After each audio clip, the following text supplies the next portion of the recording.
para hablar de un palentino que presenta una publicación premiada, dicho sea de paso, anticipamos, y que se presenta el próximo viernes día 12 en la Biblioteca Pública de Palencia. Hablamos de Samuel García Gil. Muy buenas tardes, bienvenido, lo primero de todo. Buenas tardes, bien hallado, Nacho.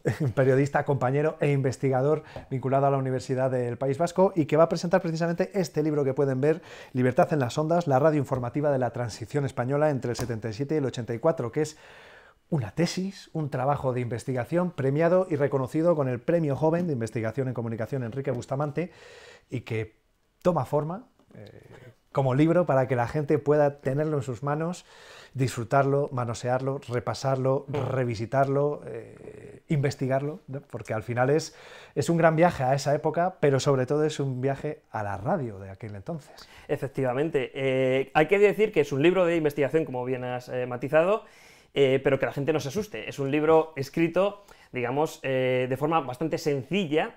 Evidentemente, sobre todo es un libro exhaustivo, intenta ser, pues al final, partiendo de una tesis doctoral, esto es una adaptación. Parece mentira que sea un resumen, ¿verdad? Pero es un resumen, sobre todo por el tamaño, el formato más manejable, pero sobre todo es un resumen de esa investigación que me llevó a hacerla pues desde 2016, empecé, fue el primer paso, o sea que ya ha llovido. Se defendió como tesis en el 22 y el año pasado recibí ese premio que me permitió financiar la publicación. Y bueno, como digo en la contraportada, es un periodo fascinante, evidentemente para toda la sociedad. Al momento de hablar de transición nos vienen a la cabeza miles de recuerdos, ¿no? Pero en cuanto a la radio, porque la radio, como digo, cambió para siempre. Es el momento en el que la radio transita de esa radio de diversión, de evasión, a esa radio de información y de actualidad, que es la base de lo que tenemos hoy. Claro, y hablamos de un viaje que pasó de la radio censurada, de la radio del régimen, de la radio del parte, ¿no? A una radio más plural, más adaptada a los tiempos y con más libertad, sobre todo. Pues aunque sí, no fuese plena, desde luego, pero...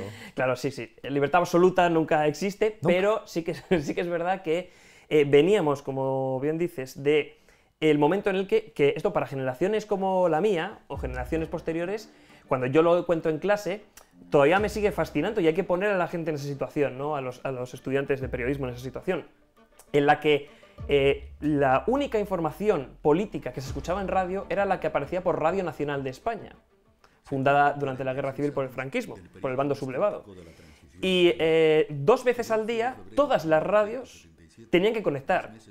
Imagínate que ahora estamos hablando y de repente llegan las horarias y tenemos que conectar con la televisión pública para que vean las noticias y es lo único que aparece. Pues esa situación se vivió hasta octubre del 77, después de las primeras elecciones que gana Suárez. Claro, hasta que no llegó una regulación que permitió, ¿no? Claro, y a partir de un decreto de octubre del 77 es cuando se abre la veda, todas las radios privadas pueden empezar a hacer sus propios informativos y es cuando la radio se transforma, porque se abren los cauces que llevaban mucho tiempo reprimiéndose. Había habido intentos como la 25 o Matinal Ser, que ya aparecen también en el libro, intentos previos.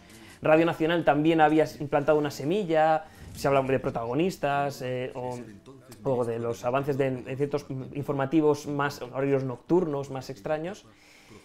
Pero a partir del 77 toda la radio se contagia y se contamina, en el buen sentido, de la información, y eso es lo que da pie a la transformación completa de la parrilla, que aquí analizamos no solo desde el prisma de contenidos, sino desde el prisma legal, desde el prisma empresarial, desde el impacto que tiene en la curva de audiencias, desde el impacto publicitario. Eso es lo que iba a decir, que la gente respondería positivamente a esa nueva radio porque había una necesidad, había una demanda. Me parece muy interesante lo que comenta Samuel, porque, claro, estamos hablando de una labor de investigación, un análisis muy exhaustivo, pero ¿dónde busca uno toda esta información? Creo que no ha sido nada fácil realizar todo ese trabajo de investigación y documentación. Claro, sí, todo lo que es una tesis doctoral, pues hasta que uno no se mete en ella no sabe lo complicado y complejo que puede ser, y cualquiera que se haya metido en ese camino sabe un poco de lo que podemos hablar. ¿Quién me mandaría, no? ¿Quién me mandaría a mí? En ese sentido, la radio, no, pero bueno, compensa, ¿no? José Vidal Pelaz, que es palentino, miembro de la institución Tello Tellez, y Salvador Gómez fueron mis directores y fueron mis apoyos en todo momento. Y también ellos me guiaron a hacer ese proceso de investigación que, claro, como hay muy pocas grabaciones, porque la grabación consistente de programación radiofónica empieza sobre todo a partir del 23F, del impacto que tiene el 23F, que ya imagino que salga a colación después. Pero hasta entonces era muy difícil, y además, si eso le sumamos que solo Radio Nacional me dejó acceder a sus archivos sonoros, u otras que no, pues denegaron la solicitud amable que les realicé, pues... No, hombre, vamos a sacarle los colores. No, venga, vamos a ser, pero... Bueno, sí, está en el libro, es pues, un reclamo de venta. ¿Quién quiera descubrirlo? Es un reclamo de venta. Pero al margen de eso, la hemeroteca, sobre todo, es la fuente principal. Ha habido un vaciado completo de 8 años de El País, de ABC, de vaciado parcial de Diario 16, de La Vanguardia, de una revista que se llamaba Teleradio, que era una revista que era la revista oficial de RTVE, que se dejó de publicar en los años 80. Pues la de meses y meses que estuve vaciando, y eso complementado con el Archivo General de la Administración, que está en Alcalá de Henares, bibliografía existente y alguna un poco más rebuscada, memorias, etc. Vamos a recordar, 6 años. 6 años investigando, llamando a puertas, mandando correos, sí, sí. Digiriendo los rechazos también, ¿no? que va incluido en el lote, para llegar hasta aquí. Y comentaba el 23F, la noche de los transistores por excelencia, ¿no? Esa noche en la que... Claro, nosotros no lo vivimos, intuimos, entonces, ¿no? Sí. Intuimos las sensaciones. Eso pero, lo tenemos en común. Claro, por lo que hemos visto, hemos leído, hemos escuchado, Sí. por la información que hemos recibido, yo la sensación que tengo siempre es que creíamos que estábamos ya por el buen camino, y esa noche todo estuvo en el filo. Y había ese miedo de muchísima gente a volver a dar ese paso atrás. ¿Y cómo se podía enterar la gente? ¿Cómo podía...? Porque ahora todos abrimos el móvil y lo vemos inmediato, para bien o para mal. Claro. Pero entonces, en su momento, era estar pegado a la radio. Claro, y a ver si había una novedad, claro. un cambio, Estábamos en el momento de monopolio televisivo, Televisión Española no retransmite en directo, evidentemente los periódicos hasta que no viesen al día siguiente nada, quedaba la radio, y hubo algunas emisoras de radio que lo emitieron. La SER lo emitió, Radio Nacional primero por la FM, y lo que hoy es Radio 3, y luego por la principal, por Onda Media, fíjate, Onda Media. Lo retransmitían, eso? Sí. Esto también es el paso de la Onda Media a la FM, también es parte del libro. Y claro, lo importante de esta época al respecto es cómo el impacto del 23F, porque el libro hay unas páginas en las que habla efectivamente de manera un poco más detallada esa retransmisión de los transistores, esa ocupación militar de Radio Nacional y de otras emisoras, también en Valencia, con el bando de Milans del Vox, etc. Pero no se concentra solo en eso.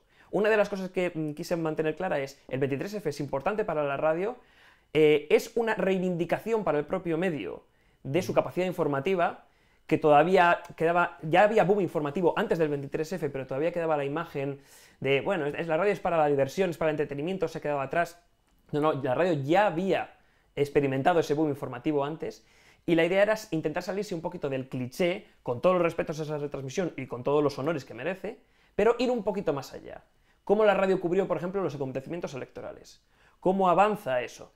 Cómo la guerra de audiencias, la aparición de nuevas emisoras, la FM, entran en batalla, surge el EGM, todo eso condiciona, también las intrigas empresariales en la radio pública y en la radio privada. Eso también da para mucho, ¿eh? Claro, o sea, hay mucho detalle aquí curioso e interesante, y algunos de ellos no publicados antes. Claro, de todo esto y mucho más se hablará el próximo viernes, día 12, a las 7:30 en la Biblioteca Pública, con dos padrinos de excepción, podríamos decir. A las dos 7 de la tarde... A las 7, he dicho, sí, 7:30, perdón. Un pelín, sí, 7 de la tarde. Es que voy a poner la excusa. Es que, como hemos estado hablando del ciclo de la librería del Burgo, que es a las 7:30, claro. Y he pensado con la del Burgo, no se suele parar con las de la biblioteca, que suele ser a las 7 o 7:30. Pues a las 7, efectivamente, el viernes. Hábilmente lo hemos adelantado. Efectivamente, bien pensado. Y decía con dos referentes de la comunicación en Palencia, como son Mai Chaparro y Julián García Torrellas. Es mi regalo. O sea, hay que decir que un regalo es tener este libro en distribución, que ya se puede obtener. Sé que en la librería amarilla tienen ejemplares, pero se puede pedir en cualquier librería, aparte de Amazon, Casa del Libro, también en versión en PDF, digital. Pero mejor papel, y mejor apoyar a las librerías locales de Palencia, ya que estamos. Por supuesto. Siempre.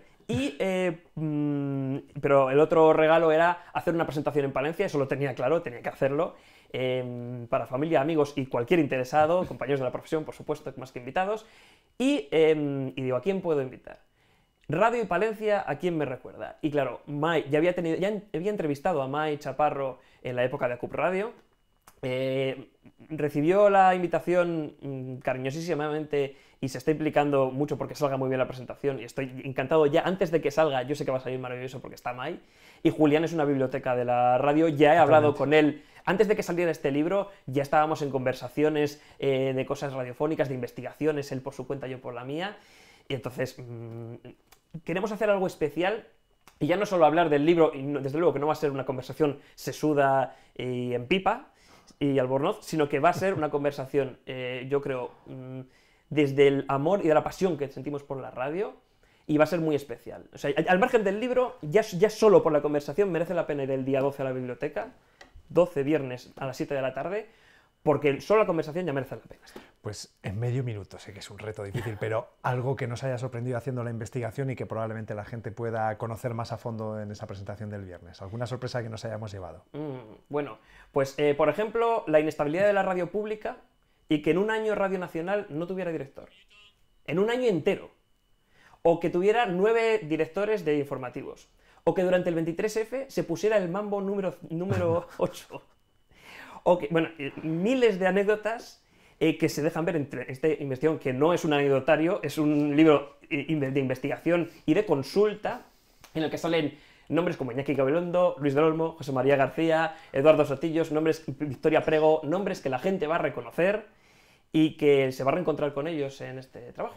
Pues ya saben, ahí tienen la oportunidad de recordar toda esta época, todos estos nombres, todas estas voces y sonidos de la transición, de la radio en definitiva de nuestro país. Samuel García Gil se lo va a acercar el viernes día 12 en la biblioteca a partir de las 7 y nosotros vamos a agradecerle, por supuesto, que haya venido lo primero y lo segundo, este homenaje, podríamos decir, a la radio de nuestro país. Gracias, Nacho, por este tiempo.